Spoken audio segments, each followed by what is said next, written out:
There's an assumption that if you're not hurting, you're not growing. We treat physical discomfort like a mandatory entrance exam for mental discipline. So when a sudden, sharp ache hits mid-practice, you are immediately forced into a guessing game. You have to decide in real time whether pushing through that sensation will lead to a breakthrough or leave you with a permanent limp. The problem with the no pain, no gain mindset is that it blurs the line between two very different biological events. It trains you to take the exact same approach to temporary muscle fatigue as you do to severe mechanical injury. What actually dictates your ability to hold advanced postures isn't your mental toughness, it is your structural readiness. Your body has baseline physical limits existing independent of your willpower. When you try to use grit to override those structural limits, you don't build discipline. You just inflict irreversible damage on joints that heal incredibly slowly, defeating the entire purpose of the practice. If you apply that brute force mindset to seated practices, two specific areas are going to take the brunt of the damage: your knees and your ankles. These joints are not built like your quadriceps or your calves. They lack the robust blood supply and fast recovery capabilities of standard muscle tissue. Once you damage them, they take a painfully long time to heal. You might think you are stretching a tight muscle, but what is actually happening is that you are crushing your own cartilage by forcing a pose your architecture cannot support. Biological architecture always wins.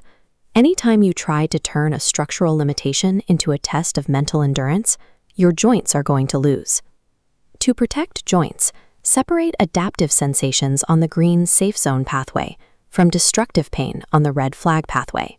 The green pathway brings thigh soreness, foot numbness, and hip pressure. This indicates your system is working.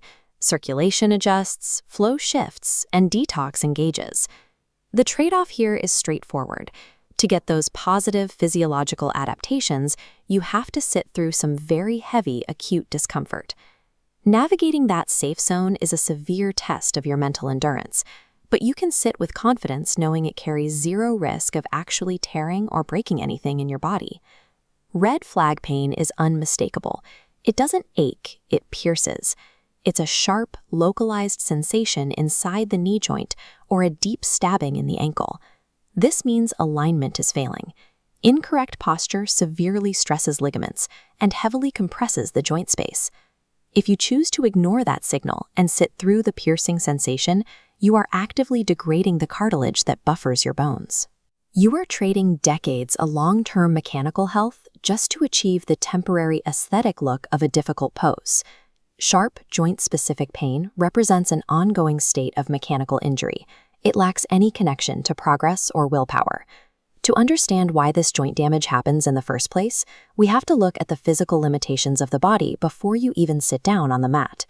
Practitioners generally face three limiting factors: general bodily stiffness, carrying excess weight, or hips lacking baseline flexibility. Watch the kinetic chain. When stiff hips fail to rotate, forcing a crossed posture creates an intensely uneven load distribution. Kinetic energy drives straight down into the knee. To compensate, tendons overstretch, leaving the vulnerable knee to bear the entire downward force. This chain reaction has absolutely nothing to do with your level of discipline. It is a pure mechanical structural failure. Because those tight hips redirect the physical force away from the target muscles and straight into destroying the knee joint, trying to muscle your way into the pose is the most destructive strategy you could possibly choose. This gives us the absolute core rule of postural practice. Willpower is an excellent tool for managing mental restlessness and muscle fatigue. It must never interact with joint pain. We can map exactly how you should proceed using this matrix. If you are stiff or new to the practice, you belong here. Modify the posture immediately using cushions or blocks to support your current range of motion.